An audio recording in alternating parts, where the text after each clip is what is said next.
इस वीडियो के अंदर हम लोग डिस्कस करेंगे अपनी प्री लैब एक्टिविटीज़ के बारे में। ठीक है, तो सबसे पहले देखिए यहाँ पे लिखा हुआ है मेन GW इंस्टॉलेशन। तो इस इंस्टॉलेशन से हमारा कोई भी अभी ताल्लुक नहीं है। अगर हम लोगों ने अपना VS कोड किया है तो देन हम लोग अपना ये मेन GW कर सकते हैं। उनके लिए उन्होंने उसके लिंक भी दे दिया है कि आप इस लिंक के थ्रू भी सोर्स फाइल को आप लोग जो है वो अपने VS कोड के लिए जो है आप इंस्टॉल कर सकते हैं। लेकिन हम डेव यूज़ कर रहे हैं इसलिए हमें इसकी अभी कोई ज़रूरत नहीं है। उसके बाद उन्होंने नीचे सारी इसकी इंस्टॉलेशन बताई है, तो इस चीज़ को आप लोगों ने सिंपली स्किप कर देना है। तो हम लोग चलते हैं प्रोग्राम की तरफ। ठीक है, तो यहाँ पे देखिए सबसे पहले simple C program which print the line. ठीक है, एक टेक्स्ट जो है लाइन ऑफ टेक्स्ट प्रिंट करेगा, this is my first program. ठीक है, तो सबसे पहले हम लोगों ने पिछली वीडियो के अंदर देखा था कि हम लोगों ने स्ट्रक्चर बनाया था एक ये वाला। ठीक है, अगर आपको मैं बार बार यही कहूँगी कि अगर आपको C का कोई भी प्रोग्राम करना है तो सबसे पहले आपको स्टेप क्या फॉलो करना है कि आप लोगों को सबसे पहले इस फाइल को सेव करना है .c एक्सटेंशन के साथ। ठीक है, देखो जैसे फर्स्ट है इसके साथ .c एक्सटेंशन के साथ आपको इसको सेव करना है। और ये वाला जो कोड है ये आपको लाजमी लिखना है। कोई भी प्रोग्राम शुरू करने से पहले आप इसको कम्प्लीटली लिखें। ठीक है, देखो #include stdio.h। मैं फिर से बता दूं, ये एक स्टैंडर्ड लाइब्रेरी है जो हमारी इनपुट और आउटपुट की जितनी भी इंपॉर्टेंट लाइब्रेरीज या पैकेजेस होते हैं उनको अपने अंदर स्टोर करता है। ठीक है, ये बिल्ट इन। उसके बाद आता है इंट मेन। ठीक है, इंट मेन यानी हमारा मेन फंक्शन है। हमारा देखो फंक्शन क्या होता है, मेन के आगे जब इस तरह की अगर आपको कहीं भी पैरेंथेसिस नजर आएंगी देन इसका मतलब होता है ये हमारा मेन फंक्शन है। उसके बाद रिटर्न 0। ठीक है, यानी सारा प्रोग्राम होने के बाद हमें ये चीज़ अगर तो वो अच्छा नहीं होता तो हमें ये चीज़ भी रिटर्न कर सकता है। तो सबसे पहले तो हमें क्या प्रिंट कराना है, हमें अपना पहला प्रोग्राम प्रिंट कराना है। तो प्रिंट कराने के लिए यानी अपने आउटपुट कराने के लिए तो सिंपली देखो C बहुत सिंपल लैंग्वेज है। प्रिंट कराने के लिए हमने सिंपल एक लाइन लगानी है, एक लाइन लिखनी है जो हमारे पास है प्रिंट। ठीक है, साथ में लिख देना है F, प्रिंट F। ठीक है, उसके बाद हमें इसकी बॉडी लेनी है, इसका हमें एक पैरेंथेसिस लेनी है इसके अराउंड, और फिर डबल कोट्स के अंदर कोई भी आपको स्ट्रिंग या कोई भी आउटपुट डिस्प्ले करानी है वो आप डबल कोट्स के अंदर लिखेंगे। तो हम लोगों ने यहाँ पे प्रिंट कराना है this is my first C program. ठीक है, उसके बाद इसके ख़त्म होते ही आपको यहाँ पर सेमीकोलन लगाना है। अब आपने इसको एग्जीक्यूट करना है। एग्जीक्यूट करने के लिए आप लोग डायरेक्ट यहाँ से भी एग्जीक्यूट कर सकते हैं। ठीक है, एग्जीक्यूट करने के लिए आप कंपाइल एंड रन। एग्जीक्यूशन में दो चीज़ें आती हैं, कंपाइल करना और रन करना। ठीक है, बैकएंड पे कंपाइल हो रहा होता है और फिर थोड़ा वो टाइम भी ले सकता है आपकी स्क्रीन शो होने से पहले। कई बार ऐसा होता है कि हमारी स्क्रीन जो है वो थोड़ा टाइम लेती है, तो हम लोग क्या करते हैं प्रोग्राम को फटाफट क्रॉस कर देते हैं। हमें ये होता है शायद हमारी आउटपुट नहीं आ रही है या ऐसा नहीं हो रहा, तो ऐसा बिल्कुल नहीं होता है। कंपाइलेशन में भी टाइम लगता है। ठीक है, कुछ प्रोग्राम कॉम्प्लेक्स हो जाते हैं या फिर वो उसको समझना मुश्किल हो जाता है, इसलिए वो थोड़ा टाइम लेता है। कंपाइल एंड रन करने के लिए आपको देखो साथ में उसने शॉर्टकट की भी बता दिया कि आप अपने कीबोर्ड से अगर F11 प्रेस करते हैं ना तब भी ये कंपाइल एंड रन हो जाएगा। तो इसको क्लिक कर लेते हैं या अपने कीबोर्ड से आप F11 प्रेस कर सकते हैं तो आपका ये कंपाइल एंड रन हो जाएगा। देन यहाँ पर देखिए मेरा टाइम ले रहा है, कितना उसने 5.10 सेकंड का टाइम लिया है। इसको मेरी रिटर्न वैल्यू 0 यानी मेरी वैल्यू रिटर्न करने के लिए उसने इतना टाइम लिया है। और देन मेरी यहाँ पे आउटपुट शो करा दी है this is my first C program. ठीक है, होप सो यहाँ तक आपको समझ आ गई होगी कि किस तरह से मेरा कोड जो है वो रन हुआ। अब हम यहाँ पे प्रोग्राम की एग्जीक्यूशन को देखेंगे। अब यहाँ पर देखें सबसे पहले #include stdio.h। क्या हुआ कि मेरा जो कंपाइलर है उसने देखा कि उसको भी पता है कि हम लोगों ने जो चीज़ मेन फंक्शन के अंदर लिखी होगी वही चीज़ ही मुझे आउटपुट में मिलेगी। तो यहाँ पर वो मेन फंक्शन में गया, फिर अंदर गया, फिर उसने देखा कि मुझे यहाँ पर तो प्रिंट कराना है।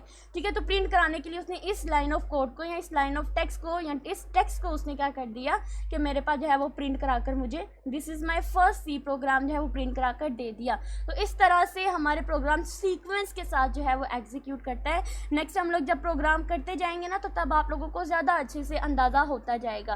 तो नेक्स्ट चलते हैं अपने मैनुअल की तरफ। देन हमारा ये वाला प्रोग्राम सक्सेसफुली जो है वो कंपाइल एंड रन हो गया।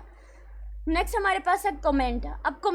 अब देखो जैसे अगर मैं बात करती हूँ अपने यूट्यूब पे कमेंट करते हो आप लोग, ठीक है, आप लोग एक दूसरे को कमेंट पास करते हो, तो ये वो वाले कमेंट की तरह ही है। आप कमेंट में बता रहे होते हो कि हाँ ये वीडियो मेरे लिए बहुत अच्छी रही है, हाँ ये चीज़ बड़ी अच्छी थी। ठीक है, या फिर आप इसको एक्सप्लेन कर रहे होते हैं कि ये चीज़ ऐसे है तो वो ऐसी है। जैसे देखो मैं अगर डेव पे जाती हूँ तो मेरा यहाँ पे प्रिंट एफ है, this is my first C program. अगर मैं इसको खुद समझना चाहूँ, अपनी रीडेबिलिटी को बढ़ाना चाहती हूँ, तो मैं सिंपली क्या करूँगी, इससे पहले एक कमेंट लगा दूँगी, ठीक है। कमेंट लगाने के लिए हम लोग यहाँ पे इस तरह की स्लैश लेंगे और यहाँ पर लिख दूँगी प्रिंट लाइन ऑफ टेक्स्ट, ठीक है।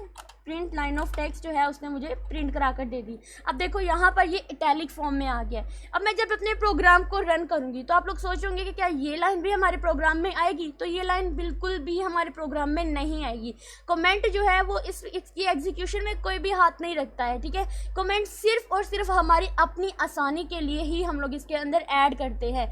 अगर मुझे मल्टी कमेंट ऐड करने हैं तो देन मैं वो भी ऐड कर सकती हूँ। उसको ऐड करने के लिए हमें क्या करना पड़ेगा, सिंपल यहाँ पर देखो, अगर मैं इन दो लाइनों को कमेंट के अंदर ऐड करना चाहती हूँ तो मैं यहाँ पर स्लैश लगा के स्टैरिक और फिर स्टैरिक लगा के स्लैश करके क्लोज करूँगी, ठीक है। अदरवाइज इसका हमारी कोडिंग से कोई इतना ताल्लुक नहीं होता। ये सिर्फ और सिर्फ प्रोग्रामर की रीडेबिलिटी के लिए यूज़ किया जाता है, सिर्फ हम अपनी अंडरस्टैंडिंग के लिए ही इसको यूज़ करते हैं, वरना एग्जीक्यूशन में इसका कोई भी काम नहीं होता। उसके बाद आता है प्री प्रोसेसर डायरेक्टिव। अब प्री प्रोसेसर डायरेक्टिव जो मैंने #include stdio.h जो थी फाइल, लाइब्रेरी फाइल इंक्लूड की थी, इसको हम बोलते हैं प्री प्रोसेसर डायरेक्टिव, ठीक है। ये क्या करती है, ये स्टार्ट होती है हमारी हैश लाइन, हमारे हैश सिंबल के साथ, ठीक है। और ये क्या करती है कि हमारे प्रोग्राम की सारी जो इनपुट और आउटपुट होती है ना, उनके लिए ये हेडर फाइल है, और उनके लिए अगर मैं ये इंक्लूड नहीं करती हूँ तो देन मेरा प्रोग्राम ही रन नहीं होगा, ठीक है।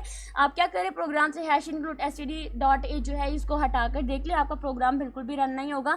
क्योंकि अगर आप प्रिंट कराना चाह रहे हैं तो आपको प्रिंट कराने के लिए भी तो इनपुट आउटपुट की लाइब्रेरी चाहिए होती है ना बैकएंड पे, तो उसके लिए हम लोग इस प्री प्रोसेसर डायरेक्टिव को इंक्लूड करते हैं। उसके बाद हमारा मेन फंक्शन आता है, तो ये हमारे सी प्रोग्रामिंग का पार्ट होता है। और इसके बाद हम लोग ये पैरेंथेसिस जो है ये लगाते हैं, जो कि इंडिकेट करते हैं कि मेन जो है वो एक फंक्शन है। यानी ये जो मेन फंक्शन के बाद आपको ये वाली पैरेंथेसिस नज़र आ रही है, इस चीज़ को रिप्रेजेंट करती है कि आपका जो मेन है वो एक फंक्शन है। आगे जाकर हम लोग फंक्शंस भी करेंगे, तो फंक्शंस जो है उनके आगे हम लोग इस तरह की जो है पैरेंथेसिस लगाते हैं।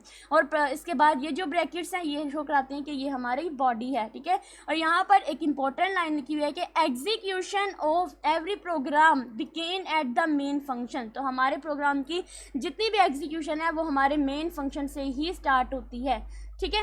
फंक्शन कैन रिटर्न इंफॉर्मेशन, कोई ना कोई इंफॉर्मेशन रिटर्न करते हैं। और ये अब के ज़माने, पहले हमारा वॉइड मेन होता था, लेकिन अब क्या है, अब प्रोग्रामिंग के अंदर जो है एडवांसमेंट आई है, तो उसकी जगह पे हम लोग क्या यूज़ करते हैं, इंट यूज़ करते हैं। To the left of the main indicate the main return an integer value, ठीक है।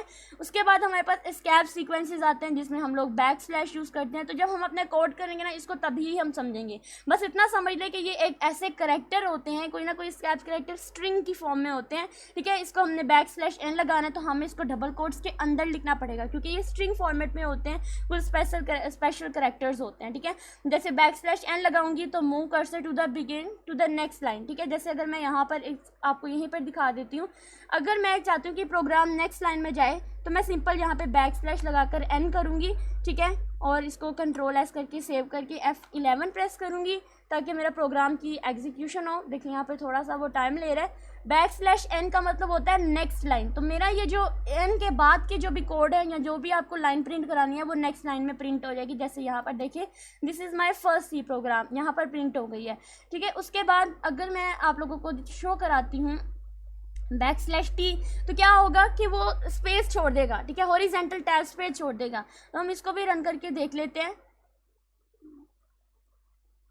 तो अब क्या करें, इस /n को हटा देते हैं, इसकी जगह /t लगा देते हैं। अब इसको मैं कंपाइल एंड रन करके देखती हूँ तो देन क्या होगा, देखो उसने यहाँ पर उसने स्पेस छोड़ दी। तो टी जो है वो 7 करैक्टर की स्पेस जो है वो, यानी एक टैब की जो है वो स्पेस छोड़ता है।